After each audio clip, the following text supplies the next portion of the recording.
Hi guys, today we're going to be working on this quick St. Patrick's Day water marble.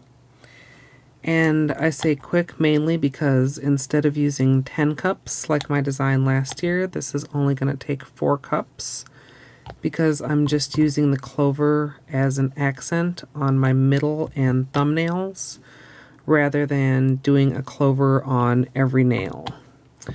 So that saves a lot of time, and then you just get kind of an abstract design on the rest of your nails. So the colors that I'm using today, this green is Claire's Kelly Green, and the white is China Glaze White on White, which is something I just picked out when I realized I didn't have a white from Claire's to pair with the green. I've used white on white before water marbling, and luckily it worked well with this color also. So I'm just going to add a couple more drops of each color, and then I'm going to go in and draw my clover. And that's basically just 4 lines, one from each side to the center. And you want to just use a very, very delicate touch as always. And for this one in particular, you want to try and keep them as evenly spaced as possible so that the leaves of your clover are also even. So as I draw this final line in here, I'm going to dip down in the center. And I'm going to continue dipping down and kind of shrinking that clover. Sometimes you may end up with a little bit of a bald patch, but you should be able to gradually shrink that. If your polish is still wet enough, if your polish starts to dry, this is not going to work. Just kind of keep dipping until it's even and you're happy with it. For this dip, I'm going to be doing my middle ring and index finger all together.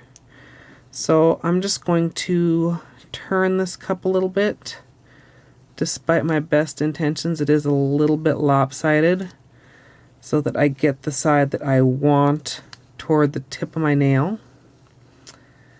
Then I'm just going to line my fingers up as evenly as I can, lining up my middle nail with the clover and the other two with kind of the lines coming from either side, and then just dip into the water.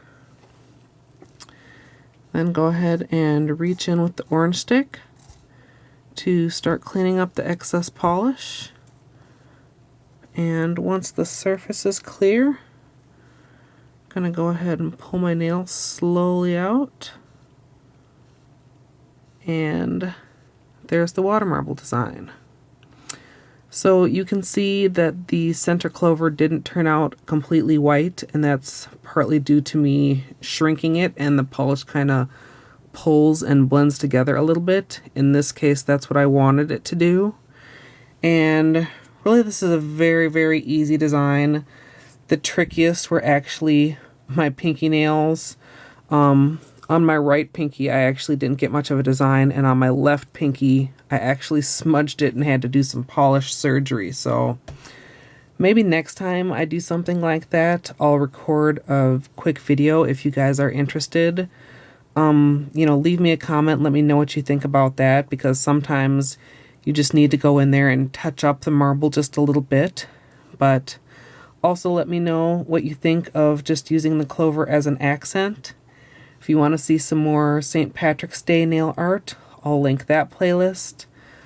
Also the Water Marble March playlist and all my normal playlists. So plenty more water marbles to come this month. I hope you guys enjoyed this one. And as always, thanks for watching.